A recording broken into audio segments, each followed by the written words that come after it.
Can Jaxson Dart and the New York Giants handle the undefeated Los Angeles Chargers, or will the Bolts defense be too much for the rookie?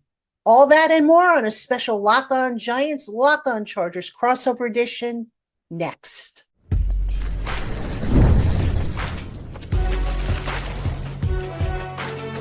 You are Locked On NFL Crossover, part of the Locked On Podcast Network. Your team every day. Crossover Thursday is presented by Prize Picks. Download the Prize Picks app today and use promo code LOCKEDONNFL to get $50 in lineups after you play your first $5 lineup. Hello, everybody. Welcome on into Crossover Thursday, Locked On Giants, Locked On Chargers. My name is Patricia Traina, host of Locked On Giants, and he is David Droegemeier, host of Locked On Chargers. We are here to break down the New York Giants, Los Angeles Chargers game on Sunday. David, first off, good to see you. We don't get to see each other, I think, very often, maybe once every 4 years, but hope everything's well by you. Yeah, it is definitely something that we don't get to do very often. It's one of those things, obviously, being in opposite conferences and, they rotate things around, that we don't get to do these very often. Fortunately, we've both been with Locked On for quite a while now, and so we've been able to get a chance to do this again. This is an interesting matchup. I'm excited to get into it. Yeah, absolutely. And, from a Giants perspective, a lot to talk about. But because the Chargers are the visitors, we'll let David go first. We're going to talk first about key storylines, biggest storylines. Then we're going to get into matchups and then keys to victory in segment 3. So again, welcome on into everybody, our everydayers, our insiders, newcomers, and everybody in between. All right, David, what do Giant fans need to know brewing out in Los Angeles with the Chargers? Yeah, so the Chargers have started off the 2025 season in the absolute best way possible. They are 3-0. They had 3 straight division games to start the season, so they have almost an early stranglehold on the AFC West, beating the Chiefs, beating the Raiders, and then just recently beating the Broncos with a last-second field goal. So for me, for the Chargers, the biggest story going into this game is don't fall into a trap. I mean, the Giants here are going from a quarterback change, obviously, to the rookie Jaxson Dart, and the Chargers are in a position where they absolutely cannot take this team lightly. I mean, the Giants have some fantastic players, especially on the defensive side. That defensive line is very, very scary. So this is not a team that you can take lightly, that you can overlook. You can't be looking past the Giants to the 2-1 Commanders after. You have to take care of the business that is in front of you, and that means paying all proper respect to the New York Giants to make sure that you come into this game with the right mindset and that you go in to go play to win the game. You mentioned the quarterback change, which is one of the big storylines for the Giants, but how are the Chargers taking the news of the quarterback switch? I mean, I got to think, that when the news came out on Tuesday, which is game plan day for most teams, that it made their life easier.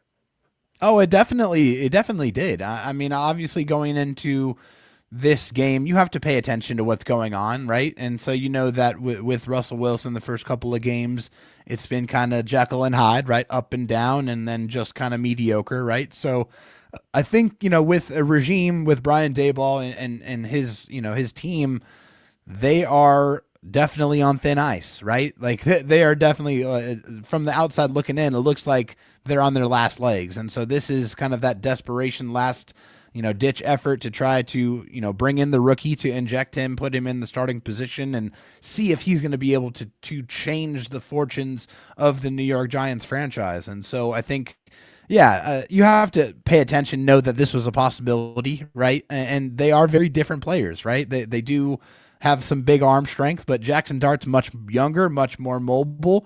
And so things are going to be different, but also Russell's a veteran and Jaxson Dart is a rookie. So that means schematically, there's some things that you're going to be able to do with the rookie that you're not going to be able to get away with going against a veteran quarterback. So it definitely makes it easier getting the time to be able to prepare, but also you have the unknown. There is no tape on him. He has not played a single snap at the NFL level, so everything is all based off of what he did in college. So that is a little bit of a double-edged sword. Indeed. And, for the Giants, of course, that is the big storyline. But more importantly, just the whole repercussion of the decision made by head coach Brian Daboll, who did confirm it on Wednesday. But kind of what was interesting, having been around the locker room, is the mood inside the locker room. Now, the Giants, 0-3, the mood has vastly changed from week one. Week one, the music was loud, guys were laughing, and they were kind of loose. Yeah. And it just seems with every loss piling up, it becomes more and more somber in the locker room. And then you throw in the fact that it was revealed that the players did not find out about the change until it hit social media. They were not told about it by the coach. And Daboll had said that, they had a team meeting. And then after the team meeting, he talked to the quarterbacks, made the decision. By then, I gathered, a lot of the players had gone home and whatnot. That's not good. That's really not good. I mean, if I had been in Daboll's shoes, I probably would have reversed that, talked to the quarterbacks, then had the team meeting and told everybody, when you're a player and you got to find out about a change of that magnitude via the media, that is not good. And one of the things I am very interested in seeing, I mean, the morale is kind of dipping as it is from the 3 frustrating losses. But now you throw that on top of everything.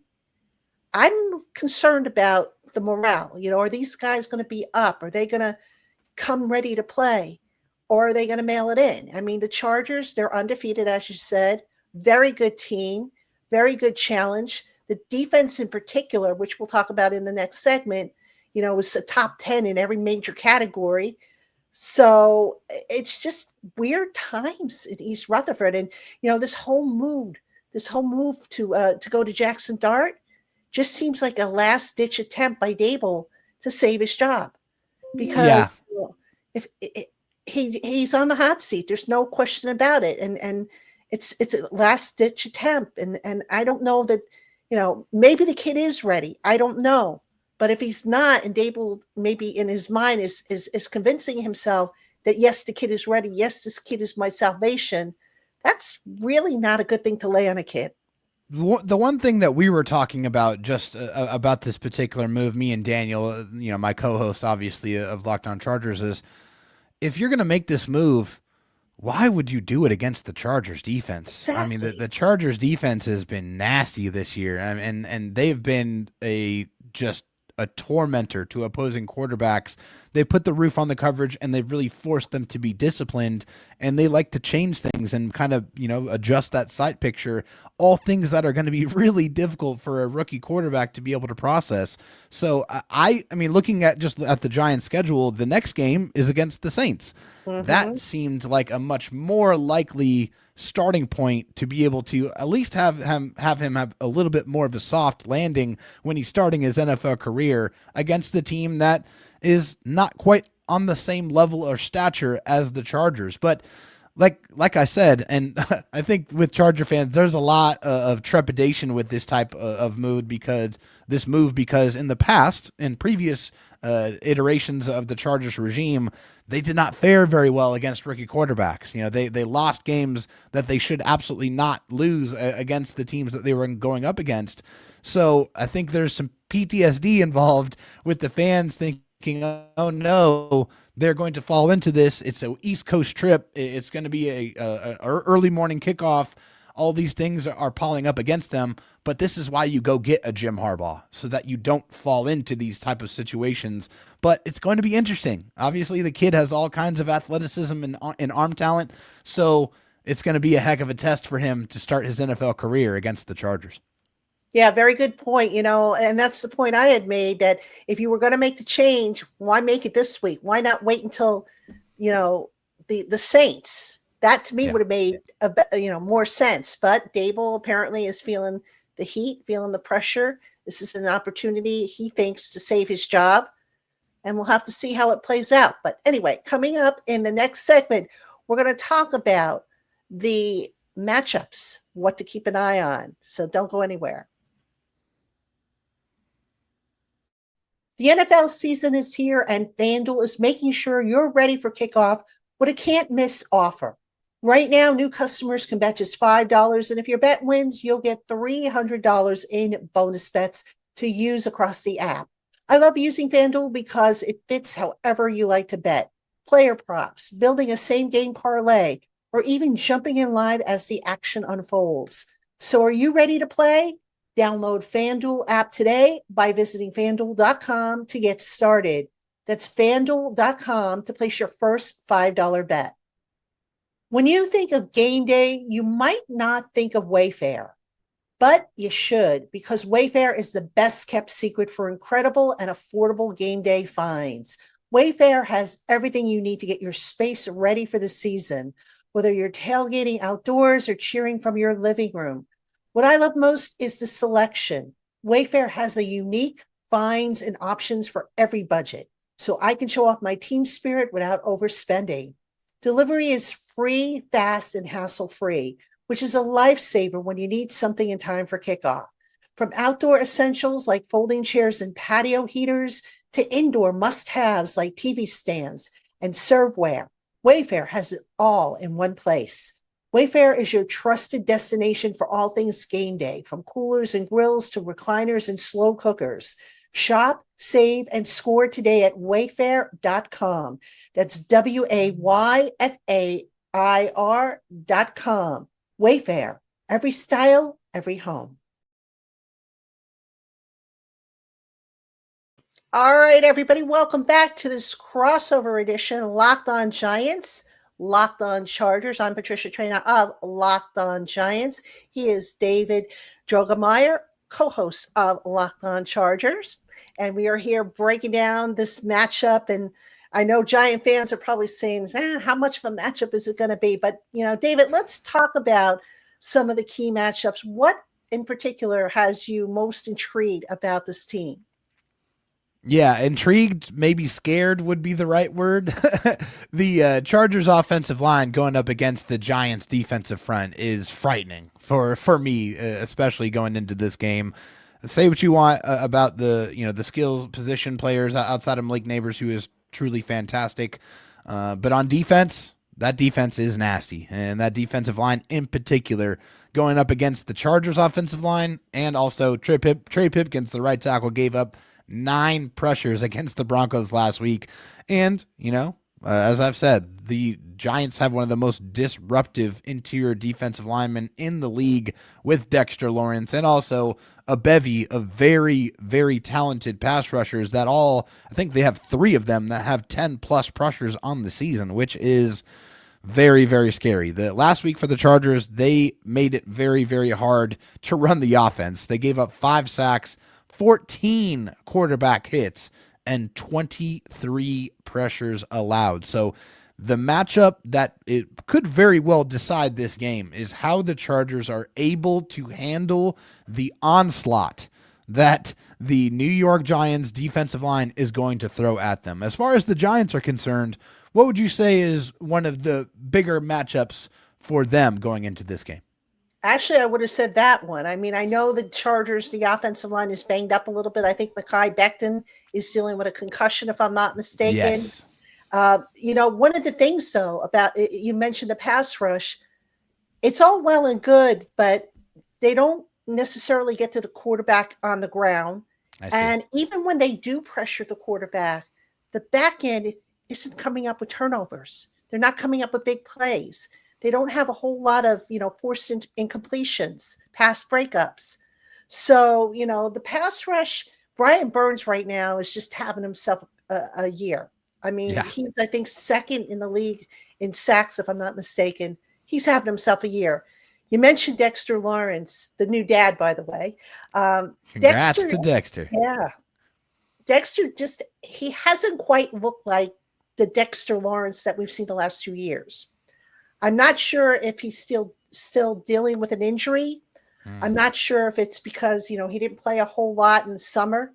Maybe he's not in game shape. I'm not really sure what the reason is, but the Giants need for Dexter Lawrence to really break out and be Dexter Lawrence. And we haven't seen that yet. So, that's important because right now the Giants don't have, despite the fact that they put so much into the defensive line, they don't have a guy next to him that can help take some of the load off. There are no, guys are getting single teamed and they're not coming off their blocks.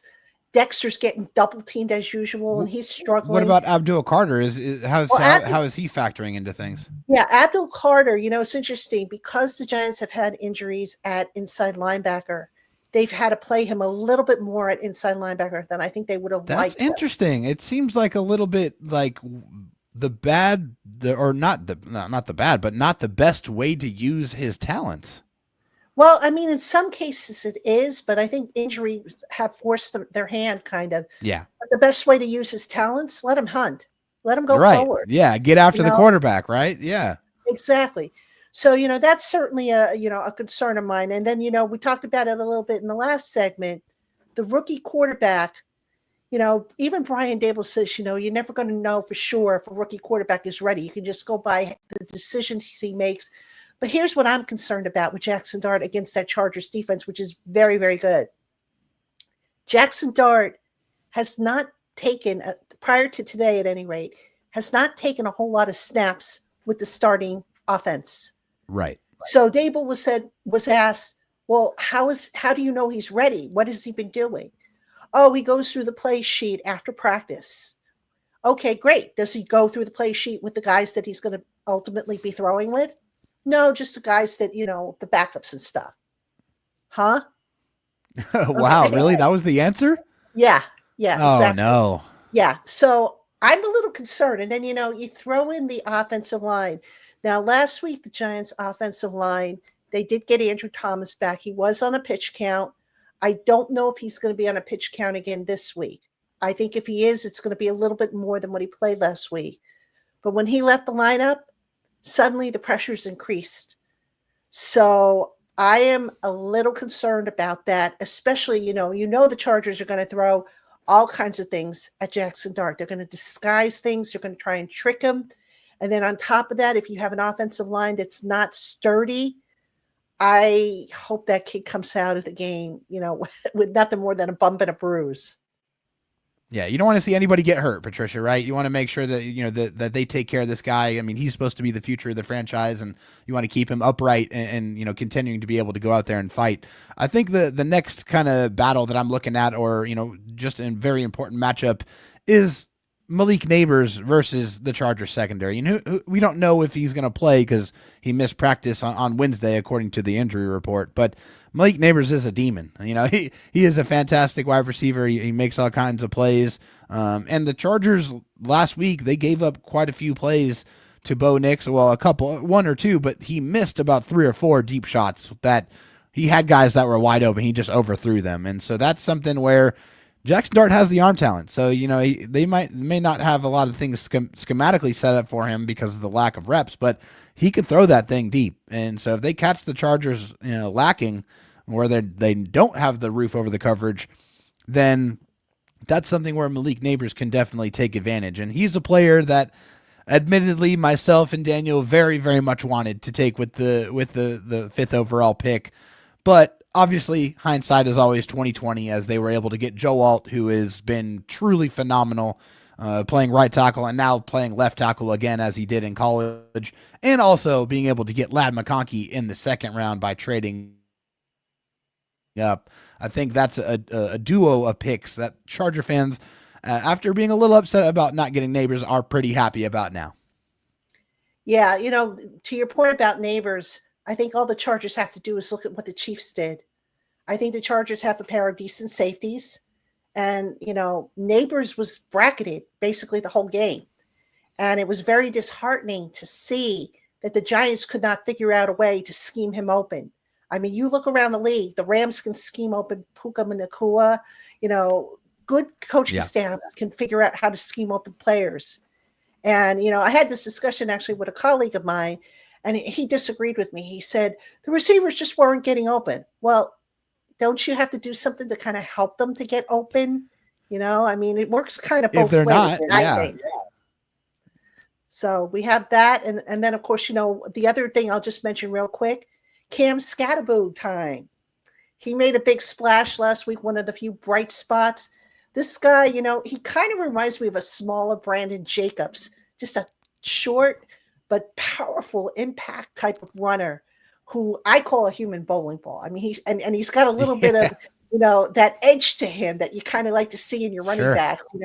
I remember Brandon used to tell me you have to have a little bit of a screw loose to play running back and run people over. So I'm curious to see how Scatterboo does against the Chargers run defense, which again is a top 10 run defense. That's going to be an interesting battle to watch. I know Cam is a guy we were looking at in the middle rounds as they were, before the draft, as the Chargers were looking at trying to probably grab a running back. We obviously did not know they were going to take Omarion Hampton with their first pick of the draft. But he's a guy that we liked a lot, coming out of college, and we'll see how he's able to take advantage of the opportunity to be that starting guy at the running back position for the Giants. All right, coming up next, we're going to talk about keys to the victory for both teams. Locked On Giants, Locked On Chargers. Don't go anywhere. We'll be right back. The NFL season is back, and honestly, there's nothing better than being in this stadium surrounded by fans cheering on your team. But let's be honest, getting tickets can be a hassle. Between queues, login screens, and prices jumping at checkout, it's frustrating. That's why you need to check out Game Time, the app that gives the advantage back to the fans. Game Time is fast, easy, and backed by the Game Time guarantee. You always get 100% authentic tickets delivered on time and at the best price. Plus, all fees are included, so the price you see is the price you'll pay. See where your seats are, and the closer it gets to showtime, you can stand to save even more. So go on and take the guesswork out of buying concert and show tickets with Game Time. Download the Game Time app, create an account, and use the promo code LOCKEDONNFL to get $20 off your first purchase. Terms apply. Swipe, tap, ticket, go. Download Game Time today. All right, everybody, welcome back to this special crossover edition, Locked On Giants, Locked On Chargers. I'm Patricia Traina, Locked On Giants. He is David Droegemeier of Locked On Chargers. And you can find us both 5 days a week on YouTube or wherever you get your audio channels. So do check us out if you want to see more of our work. All right, David, it is now time to talk about keys to victory. Let's start with the Chargers. What do they need to do to stay undefeated? Yeah, 3 things the Chargers must do in this game to be able to win and improve to 4-0. First and foremost, the quick passing game has to be on point. I think one of the things that the Chargers did late in the game against the Broncos was be able to enact that quick passing game, get the ball out of Justin Herbert's hands, not let him get hit, let them kind of move the ball down the field and be able to protect the ball and keep possession of it. Arondé Gadsden II, their rookie 5th-round pick that they traded up for, was a big part of that, and he had a great debut as well, as that was the first game that he was active. And also, Omarion Hampton was a big part of it. He had 6 catches for 59 yards as well, and so that was a big part of that. And then the second thing is win the battle of the explosive plays. Per True Media, the Giants are tied for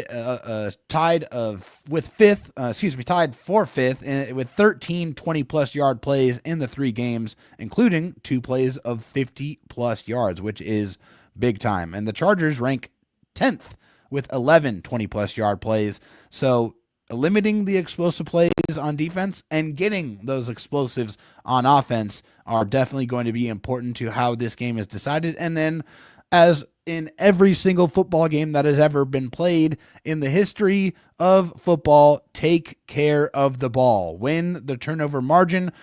Not often in football, Patricia, are you going to win if you lose the turnover battle. The Chargers did a good job of that the first couple of weeks, not so much against the Broncos, and it showed because they were in a big chance to lose that football game if Justin Herbert did not show his heroics and was able to bring them back in the game.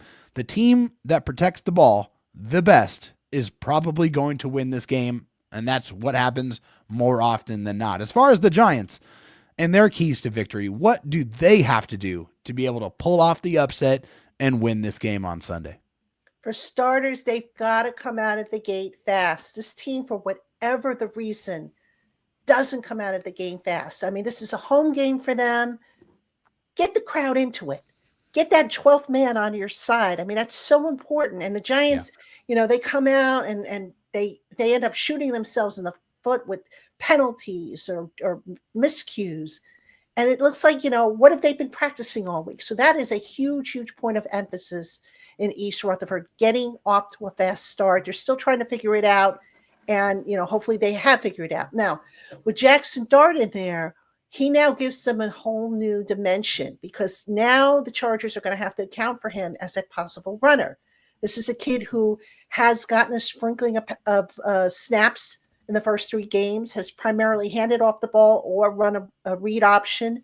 So if they can balance out that offense, because look, one of the things the Giants fall into the trap of that drives me crazy, because it reminds me of the Odell Beckham Jr. days.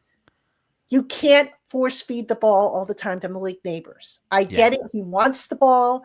He's good with the ball in his hands, but you got other guys that you have to get the ball to. You can't just say, okay, everybody, Malik Nabers is going to be it, because you know what? You're going to make the defense's job so much easier.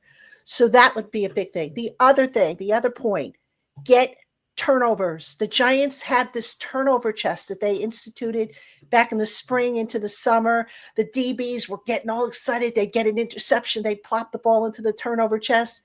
That sucker is collecting dust right now because the Giants just aren't getting turnovers. And, look, field position battle matters. The special teams unit of the Giants, not too bad with field possession, but could be a little bit better. But if the defense can just come up with a big play, here and there, just to swing the momentum their way, make it easier on the kid running the offense and the offense in general, it could mean the difference of a matter of points, or maybe even an upset victory if they can pull that off.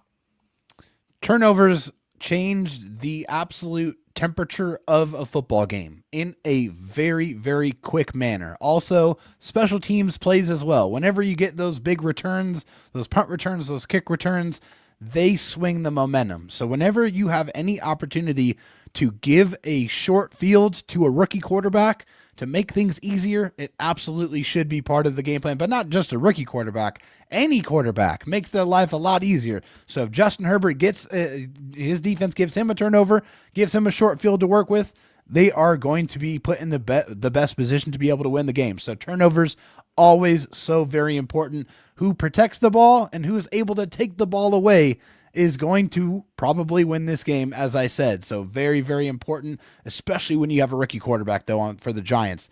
Any short fields is a huge advantage. Absolutely. All right, David, before we go, who wins this game? Yeah, I think for this one here, for the Chargers, the offensive firepower and also just the defensive mastermind that comes from Jesse Minter, and how they put a roof on the coverage and how they make things very, very difficult for the better quarterbacks in the league, let alone a rookie. I think this is a really, really tough test for Jaxson Dart to have to start up against. They're going to really make him have to process post-snap. I think that's something that's going to be really difficult, and I think they're going to make his life very, very hard in this game. I think the Chargers are going to win this one.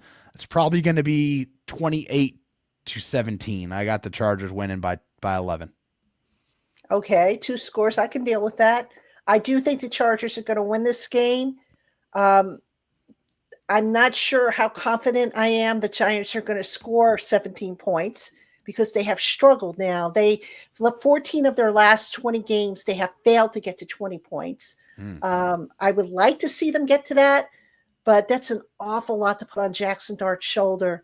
The kid is ready. I mean, he's confident. He's he feels ready to do it, but he can't do it by himself. And the bottom line is yes, they changed the quarterback, but they didn't change the rest of the offense, which is just as guilty of the struggles. It's not all on Russell Wilson, despite what anybody would like to think. So I don't know. I mean, I would like to think an upset is in the making, but I would feel a lot better if I were talking to Ross Jackson at this point and talking about the Giants possibly beating the Saints. No offense to you, but I think the Giants would have a better chance of beating the Saints if I'm being honest with you.